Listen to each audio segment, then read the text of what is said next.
Wall Street's trading relatively flat in the pre-hours of Friday, but overnight, Johnson & Johnson applied for emergency vaccine approval. Great news, and the good news continue across the board with the hope of a $1,000 check for every newborn child in America. Boy, suddenly we went from one stimulus package of $1.9 trillion to two stimulus packages, one that involves a $50,000 student loan debt forgiveness, and now we got a third. It's only been in 48 hours. Suddenly we see several stimulus package bills. How many more could be coming? We'll find out. This is Early Mornings LALATE.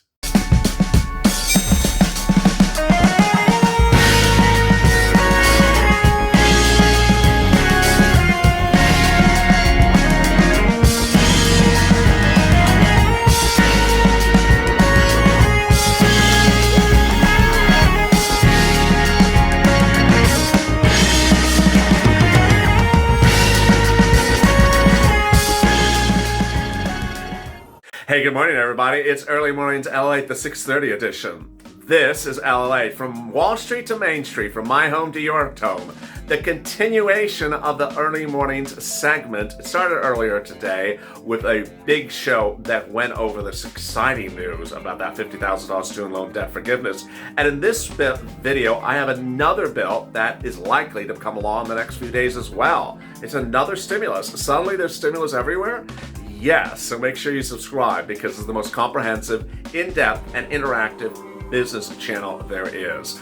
Also, like this video. We're programming 24 hours a day, 7 days a week. You can't miss a single video, so make sure you hit that alert button. Also, consider becoming a member. Purple Hawk, Purple Power, or Calcino VIP.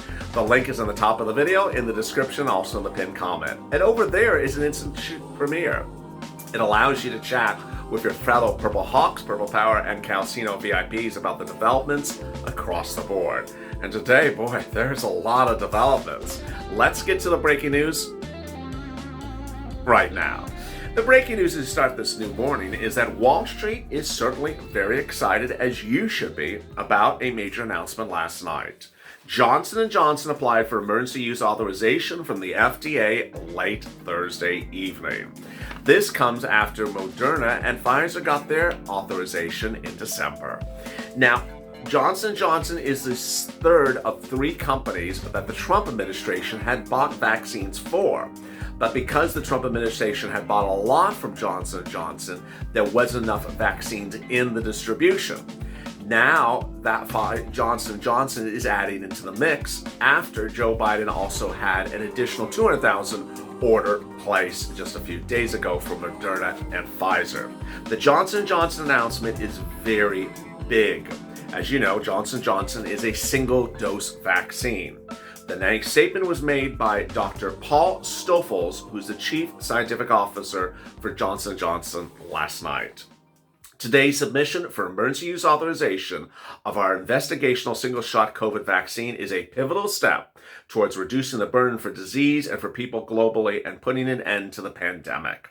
Upon authorization of our investigational COVID-19 vaccine for emergency authorization use, we're ready to begin shipping. With our submission to the world and FDA, we are ready to work urgency to get it to the public as quick as possible. Really great news. Pfizer's efficiency rate is 95%. Moderna is effective at 94%.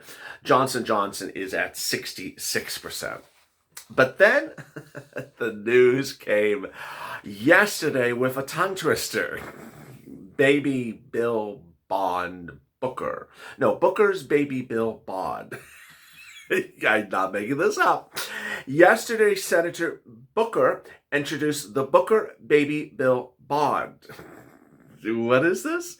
It's not some cheese in a baby bell. That's the baby bell. This is the Booker Bond. Booker Baby Bond Bill. This is exactly what it sounds like. Cory Booker introduced a bill yesterday which would provide a $1,000 baby bond in the bill to every baby that is born in the United States thereafter. This is really shocking, and which is even more shocking is the support. By all accounts, this bill is going to become a law. Wow, where and how did this just suddenly happen? Suddenly, someone gave birth to a baby bond bill. And suddenly, everyone's on board for the baby bill bond bill. Booker. The co-sponsors for the bill are Kristen Gillibrand, Elizabeth Warren, Bernie Sanders, A.B. Klobuchar, and the bill has the support of 15 senators, including Chuck Schumer. Lord, it was lonely when introduced in 2020, says Cory Booker, but now it's a whole nother year. It was lonely when we introduced it the first time, but now we have 15 senators, including Majority Leader Chuck Schumer. So we're gaining traction and momentum. By all accounts, this bill will become law because it has virtually all the powerhouses in the Democratic Party supporting it. So what is it? The baby bonds program would have the federal government open up a $1,000 savings account for every American child born,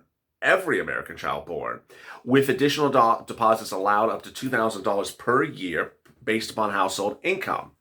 And then the child can withdraw the money at age 18. Based upon a 3% annual interest rate, which will be tied to the bond, the child will have $50,000 available to them at age 18. Wow. $50,000 is a big number this week. I have for $50,000 student debt forgiveness, $50,000 baby bond. Wow. Cory Booker gave an Instagram news conference yesterday. I didn't know those things exist. But yeah, he gave an Instagram news conference. I guess YouTube wasn't available from, I don't know. The money can be used for wealth building things like going to college, starting a business, building a home. I don't know what college he's referring to, but the colleges, a lot of colleges today cost $50,000 a year, not $50,000 for 4 years, but it does help. And they says buying a home for $50,000. Yeah. So I think he's overstating the ability of the bond, but it is still $50,000. This is an effort to create generations of wealth and the powerful things that's all in it and have incredible effect to leveling the economic playing field. Now, the most obvious thing that you're wondering, that I'm wondering is, where are we going to get this money for us? This is $1,000 per child born. And it's not quite clear how many years they're going to be doing this. Even if it was all of 2020, where's this money going to come from? We're just giving $1,000 away for every child.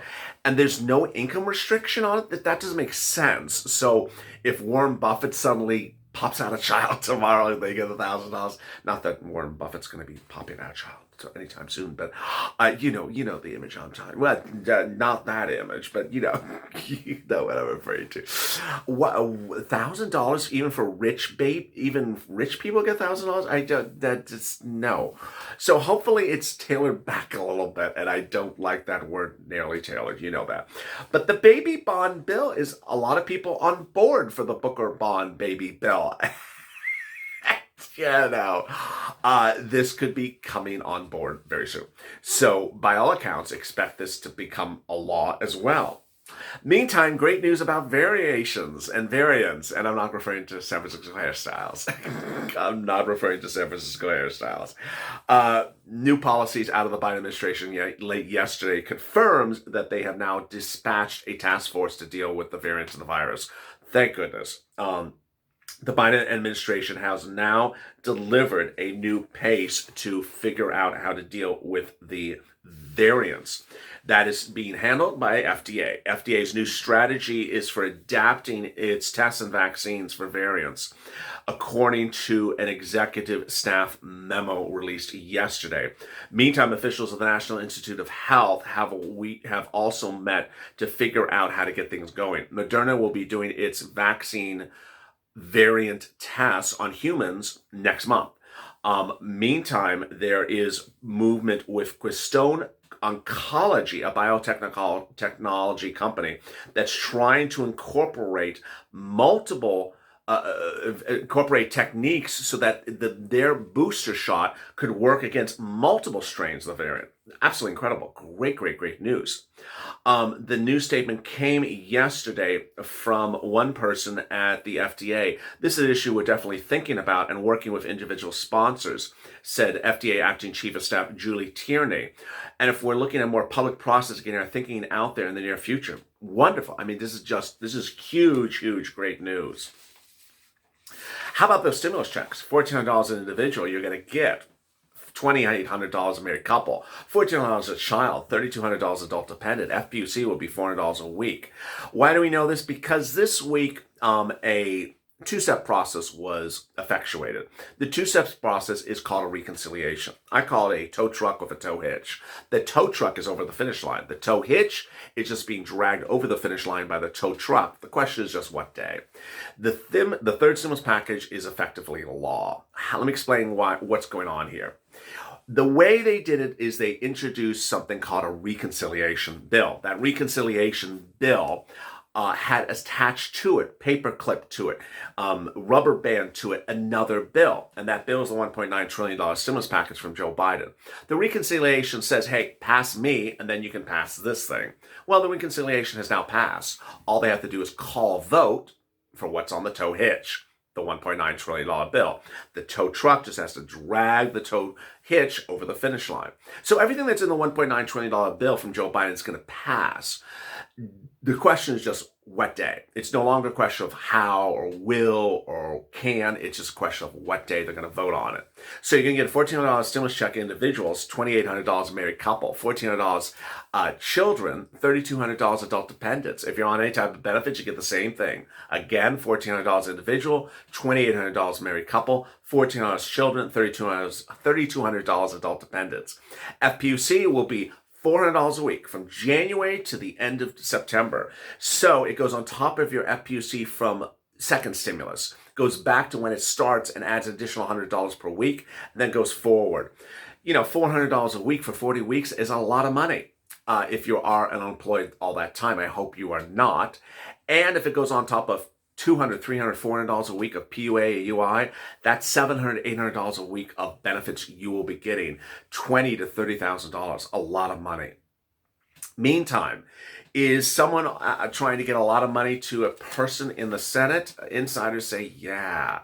Josh Hawley, insiders now say, is absolutely making a run for president, whether for good or bad. And the reason why is because Josh Hawley in the last few days has voted against every single thing that has come through from Joe Biden, whether it's voting against Janet Yellen or voting against every cabinet member nominations from Joe Biden, Hawley has voted against every single one. And insiders say there's no reason to vote against these respective cabinet picks because many of them are just really wonderful and well qualified. The only reason for Hawley to do that is because he's running for president. Scott Reed, a veteran Republican strategist, says that Hawley has always been a young man in a hurry. He ran for attorney general with a plan he would serve 4 years, and he didn't. Almost immediately, he ran for U.S. Senate once he got in office. Hawley has been exotic for Republican primary votes, and the insiders say there's no explanation for what he's doing. He's clearly laying the groundwork for running for president in 2024. There's no other way to explain this behavior. And there you go. The great news as you start this morning, is that you now see that Congress is working with a lot of bills over time. And every day you will hear more bills. The people on benefits who ask every day, where is our bill? Understand you're now seeing whether it's a baby bill stimulus check for $1,000 for children born, or it is the $50,000 student loan debt forgiveness. You're seeing the advocates come in and introduce these bills. As long as Chuck Schumer's co-signing the bill, as long as Elizabeth Warren is on with the bill, as long as you have House and Senate Democrats on favor of the bill will become law. The question is just what day. Have patience, it's going to happen. If you've not subscribed, please subscribe. Also like this video. And if you've not become a member, consider becoming a member. This is the most in-depth, around-the-clock reports on financial news. Stay informed, stay focused, and I'll see you at 8:30 a.m. with a continuation on Mornings LALATE.